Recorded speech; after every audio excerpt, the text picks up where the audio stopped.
Next up, we end up with pharmaceuticals. So this is Lee Cronin. He's trying to develop what he calls a chemcuter, which is modified VastPotato. And they're trying to print organic compounds. So you'll be able to essentially design your own drug on the computer and print them out. So there's a couple of benefits to this. One is you can more rapidly develop drugs for trial, for testing, for learning and research. You can also tailor-make drugs to a specific patient. They would benefit from a drug, but they need a very specific product, which is manufactured, or they need a mixture. You could potentially end up with patients who have severe illnesses which are currently taking 20 tablets a day, down to taking one tablet. Then we move on to the other areas. This is a key for handcuffs. The design is available online. It opens all police handcuffs in most of Western Europe. It's obviously an issue. This is a AR-15 lower receiver. The AR-15 magazine and a complete gun here assembled with some additional parts. It works. So I included this guy, which isn't 3D printed, to allay any concerns about these guys. This is also a working gun. It costs an awful lot less to make. It didn't require any knowledge of 3D printing. It's probably $10 worth of parts. Sorry? Plumbing parts. It's plumbing parts, yeah. So I think a lot of the uproar around this sort of stuff, when you see something like this, a working gun that can be manufactured by someone who doesn't know how to do any of this, or doesn't have the money for a printer, it's not a huge concern. That said, these are controlled items in most countries, particularly the US. The lower receiver is part of the weapon. If you have this in your pocket, you're carrying a concealed weapon when you've got the rest of it on. We also end up with issues of intellectual property. This is Pirate Bay. Pirate Bay have got on board. They've got a physical section, so you can download models to 3D print. So at the moment, it's not such an issue, but eventually we may end up in a position where you can print something like that. So how will Apple protect their IP when you can make it that way? I'm downloading it. As for after that, there's a whole lot of areas. Sky's the limit with 3D printing. So that everyone dizzy? So next I wanted to give a really good overview of the different 3D printing methods. Essentially, what's good about it and what's bad about it. So this is where we get a little bit more technical, so I'll run through it fairly quickly. But I think it's useful to cover. The stereolithography, which uses the UV lasers, has good accuracy, high detail, smooth surface finish, but obviously you only get a very limited selection of materials and you can't print in colour. After that we have selective laser sintering. Because it uses a laser, you can essentially print onto powdered metals, titanium is a common one, gold. So you can do an awful lot of materials and make them incredibly strong because they're bonded. Because of that, it's less accurate. You're essentially slamming anything or something, so things are going to warp and change during the printing process, and the surface finishes are very nice. Then we end up on FDM, which is the Ultimaker. So you actually get quite good accuracy, pretty good material strength, not nearly as high as SLS, but still pretty good. And a good range of materials. Essentially, if you could melt it, you can print it. You do end up with a rough surface finish, which is why typically you can engage in some kind of post-finishing process to improve the surface of the material. After that, we have three-dimensional printing. It's the one that prints full colour. So it's very accurate, and you can do high-definition colour models. But the material is not strong at all. It's essentially glass. The oven on the floor will smash into a million tiny pieces. So this can never be used for more functional items. It's essentially more for displays. Sure. Yeah. And then there's a new one, which I didn't mention earlier, called polyjet matrix. So this is kind of a mix of stereolithography, which uses UV light to do it, and FDM, which just prints the material directly. So this prints essentially the material used in stereolithography, like you would with FDM, so selectively put material out and cures it instantly. So you end up with incredibly high accuracy. They can get it down to about 16 micromillimeters. Very small. Very high detail and really good surface finish. But again, you end up with less material strength. You also have a limited material selection because you're back with the stereolithography. Polyjet matrix is essentially polyjet, but they have a number of injectors, so you can use quite a few different materials. So you can technically get color prints by just adding materials. Won't be full color, but you can get it. So that's a very quick roundup. Next, we'll go on to the Ultimaker. What it can do, it can print up to 150 millimeters a second. So this is essentially the max. This is really, really quick, particularly for a hobby level printer. It's the quickest. It can print with a layer thickness as low as 20 micrometers, so 0.02 millimeters. This is also a record and it can also produce prints as large as 20 cubic centimeters. Now, what's really cool about it is the print size versus the machine size. It can print 20% of its own volume. So essentially 20% of the space you can do. A lot of the other available machines, like a MakerBot, I think it's around 3.2%. So this is substantially more. Now, what can you print in? PLA, or polyactic acid. Now, the name is actually quite silly because it's neither polyactic nor an acid. But that's what it's called. Essentially, it's made out of cornstarch or sugar, most commonly. Sometimes potato starch, tapioca, particularly in Asia.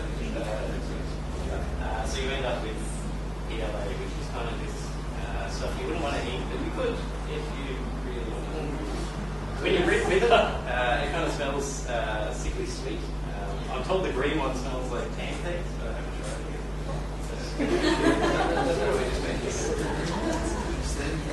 Next we end up with ABS, which is quite a bit stronger than PLA. 10 points if you can pronounce that correctly. So ABS is used in an awful lot of products, TVs, computers. I guarantee you on many objects with ABS in them. It's also most famously known for Lego. So it is toxic. Unlike PLA, it is not biodegradable. The toxicity level will be low. Obviously, you can eat Lego and you'll be okay. But the fumes produced during printing are mildly bad, but not super bad.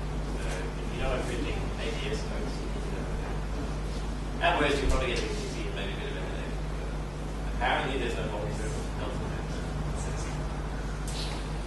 So what it cannot do, print color models. Obviously, only prints one material at a time. The X and Y details, it can't go below 0.5 millimeters per line. So although our layer height, which is our Z direction, goes to 0.02 millimeters, we essentially can't control exactly where it's going to go in the X and Y direction. We also can't print mid-air cross sections. So essentially this means if we end up with an object where the side profile is shaped like this, when we cross-section it off, this is okay. But when we get over here, we're bringing these onto nothing, so it's just going to fall on the bed. So typically you'll design it with support structures which can then be broken away and then pull this through. So I don't see that. There we go. There's my sad face. So what's wrong with it? A few things. Assembly instructions are awful, frankly. It took about twice as long to put together just because the language was really ambiguous, or the photos were either not there or out of date. This is obviously still a hobby level 3D printer. It's not large scale commercial. They don't have a big production, so I understand. The supplied extruder has some design flaws. Most of the hobby level 3D printers are designed with off-the-shelf parts. They don't want custom-made parts, which means sometimes parts are being used for not quite what they're supposed to be, so they're not quite good. The bed leveling is a bit annoying. Before every print, you need to ensure that the bed is perfectly level by running the head around and adjusting the screws. You need to do it a few times. Bit of a pain. A lot of other printers don't need it. The pulley system is really fast. That's how it gets quite a lot of speed. But you can get slipping when pulleys, essentially the belts, lose tension. So this can cause accuracy issues if you don't control the belts and the tension correctly. Extruder retraction is not fast enough to prevent extruding. So what's extruding? Essentially, if you've got a top-down view where you've got one there and one there. So this is one model coming up. This is another. Once it does one loop, it's going to go over there, and it's going to do another loop. There's no way to turn the nozzle off while it's doing this. Yeah. So you end up with what's called stringing. So essentially a whole bunch of string. Now it's not too hard to cut these away once you finish printing. But sometimes if you're printing, say, a structure, maybe this was inside a tube, it's a bit difficult to then get your knife in and kind of trim away. So that can be a bit of a pain. You print the tube? Yes. There's probably a way, yeah. Certain types of genes, probably. I mean, I wouldn't use that extruded head. Yeah, we need some modification, but yeah, I'm sure there's a way to do it. So that's a very quick, rough overview of the Ultimaker. Now I'll get into more practical steps as to what's required to actually produce a print. So there's 4 main steps, all 3 will be filling in those. Step 1 is to make, purchase, download, or steal a digital 3D model. So essentially you need the 3D digital files that you're going to print. Thingiverse is a really cool place to get 3D models. They're specifically designed for printing, or sometimes Ultimaker. Not all the models will work with the Ultimaker or any other specific printer or hardware, but you can find models that will either work straight out or only require a little bit of modification. So it's a really cool place, all 3, mostly creative content. Very neat. Step 2, we need to slice the model into G-code. What does this mean? Essentially, we start off with this guy here. So this is the bust, and some of you may have seen it. It's not me, you can see. So essentially, we need to tell the printer exactly where to move the head at any one time and when to extrude. So this is a set of instructions which is called G-code. It's essentially a code that is read sequentially by the printer. It does one set of instructions, then does the next.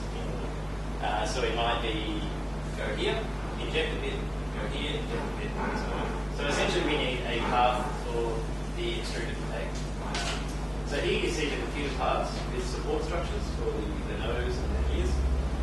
And these blue lines are where the print head is going at each time.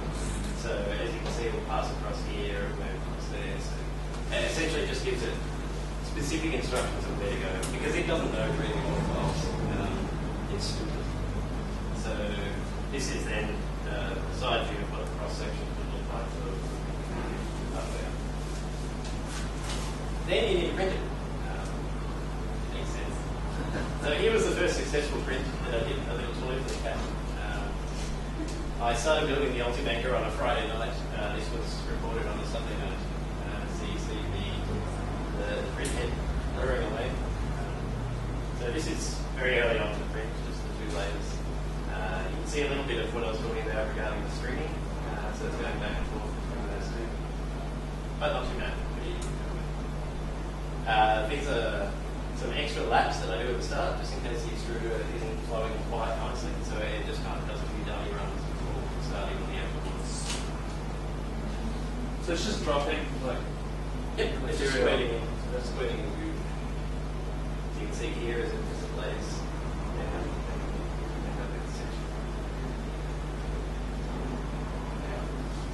Step 4 is an optional one, finishing. Something for your sanding.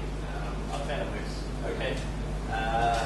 Chemical baths with things like acetone will actually melt the outer layers.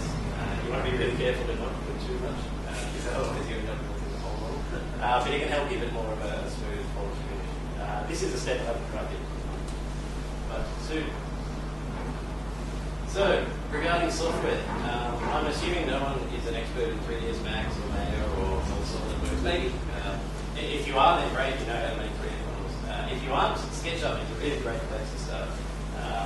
There's a free version by Google, and it's actually pretty capable. It's very straightforward. Essentially, you can sketch out designs like you would in Illustrator, but you can then extrude so you end up with 3D shapes. It's really neat. Cura is the slicing tool that we use. It's open source. It's also the printer interface to what generates the G-code and what passes the G-code to the printer.